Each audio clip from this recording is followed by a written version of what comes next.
अधिक मास विशेष अनारसा ही रेसिपी तयार करत असताना तुम्हाला शिकायला मिळणार आहे ते म्हणजे अनारसा तेलात सोडल्यानंतर विरघळू नये यासाठी तेलाचं टेम्परेचर कशा पद्धतीचं असावं, त्याचबरोबर गुळाचं आणि तांदळाच्या पिठाचं प्रमाण कशा पद्धतीचं असावं, गुळ कशा पद्धतीचा घ्यावा आणि एवढं सगळं करूनही जर तुमचा अनारसा विरघळत असेल तर 2 महत्त्वाच्या सिक्रेट इन्ग्रेडियंट्स असे आहे की जे टाकल्यावर तुमचा अनारसा हा चुकणारच नाही. तुमचा अनारसा परफेक्ट अशा पद्धतीचा जाळीदार आणि परफेक्टच होणार, तेलात विरघळणार.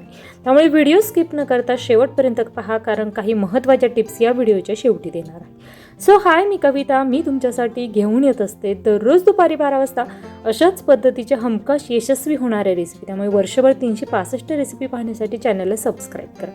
आज आपण अधिक मास विशेष अनारसे कसे तयार करायचे ते पाहूया. त्यासाठी या ठिकाणी घेतलेला आहे 1 वाटी तांदूळ.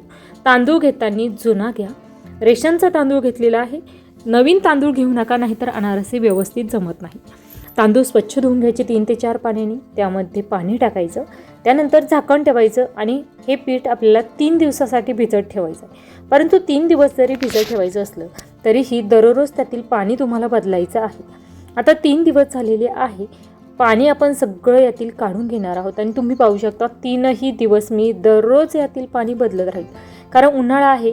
त्यामध्ये पाणी हे खूप जास्त आंबट असं होतं आणि तांदळाचा खूप घाणेरडा असा वास येतो. तसं होऊ नये यासाठी दररोज त्यातील पाणी बदलायचं. 3 दिवस झालेले आहेत. 3ऱ्या दिवशी संध्याकाळी यातील सगळं पाणी काढून घेतलं, हलकेसे तांदूळ स्वच्छ धुवून घेतले आणि आपल्याला व्यवस्थित असे ते पसरवून ठेवायचे. आता या ठिकाणी हा तांदूळ पसरवताना उन्हामध्ये वगैरे वाळवायचा नाही, आपल्याला फॅन खाली वाळवायचं. परंतु फॅन खाली देखील खूप जास्त वेळासाठी वाळवायचा नाही. हलकासा त्यामध्ये दमटपणा राहील अशा पद्धतीचा तांदूळ आपल्याला वाळवून घ्यायचा. साधारणतः 1 ते 2 तासासाठी ठेवला. हलकासा तांदूळ हाताला चिटकत आहे अशा पद्धतीचाच तांदूळ वाळवलेला असावा, यापेक्षा खूप जास्त कोरडा तांदूळ करू नका. त्यानंतर आपण हा मिक्सरला छान असा वाटून घेणार आहोत आणि तुम्ही पाहू शकता छान परफेक्ट असा वाटून घेतल्यानंतर चाळणीने आपल्याला हे पीठ चाळून घ्यायचं आहे. आता या ठिकाणी तांदूळ हलकासा ओलसर असल्यामुळे पिठामध्ये देखील हलकासा उबदारपणा असतो आणि त्यामुळे आपलं अनारसाचं पीठ अजिबातही चुकत नाही. म्हणजे आतापर्यंत आपण 2 सिक्रेट टिप्स पाहिल्या. पहिली टिप्स म्हणजे तांदूळ घेताना जुना घ्या. दुसरी महत्त्वाची टिप्स म्हणजे तांदूळ पूर्णपणे वाळवू नका, हलकासा ओलसरपणा ठेवा. त्यानंतर या ठिकाणी आता गुळाचं आणि पिठाचं प्रमाण ठरवण्यासाठी पीठ हे मोजून घ्या. तांदूळ मोजून घेणं वेगळं आणि पीठ मोजून घेणं वेगळं. अनारसा करताना गुळाचं प्रमाण ठरवण्यासाठी पीठ मोजून घ्या. तांदूळ मोजून घेतलेला नसला तरीही चालेल, परंतु पीठ मात्र मोजून घ्यायचा, म्हणजे गुळाचं प्रमाण ठरवणं सोपं जातं. हे पहा, पिठाचं प्रमाण या ठिकाणी साधारणतः 1 वाटी एवढं असलं तरीही आपल्याला या ठिकाणी गुळाचं प्रमाण घेताना पाऊण वाटी एवढा गूळ घ्यायचा आहे. गूळ घेताना छान असा ओलसर गूळ घ्यायचा. तुम्ही पाहू शकता पीठ आपण मोजून घेतलेलं आहे. त्याच वाटीच्या मापाने गूळ घेताना मी साधारणतः अर्धी वाटी भरून घेतलेला, कारण गूळ घेण्यासाठी आपण अर्धी वाटी का बरं घेतलं तर पीठ आपलं खूप जास्तही आपण या ठिकाणी भरून घेतलेला नव्हता. आता हा गूळ जो आहे तो आपण छान असा या ठिकाणी मिक्सरला पिठामध्ये मिक्स केल्यानंतर फिरवून घेतलेला आहे आणि हलकासा ओलसरपणा झालेला आहे. अशा पद्धतीचंच पीठ असायला हवं. यापेक्षा जर खूप कोरडं पीठ असेल तर तुमचे अनारसे चुकणारच. त्यामुळे अशा पद्धतीचं छान परफेक्ट पीठ झाल्यानंतर त्याचे गोळे तयार करून घ्यायचे. सगळं पीठ आपण मिक्सरला दळून घेतलेलं आहे.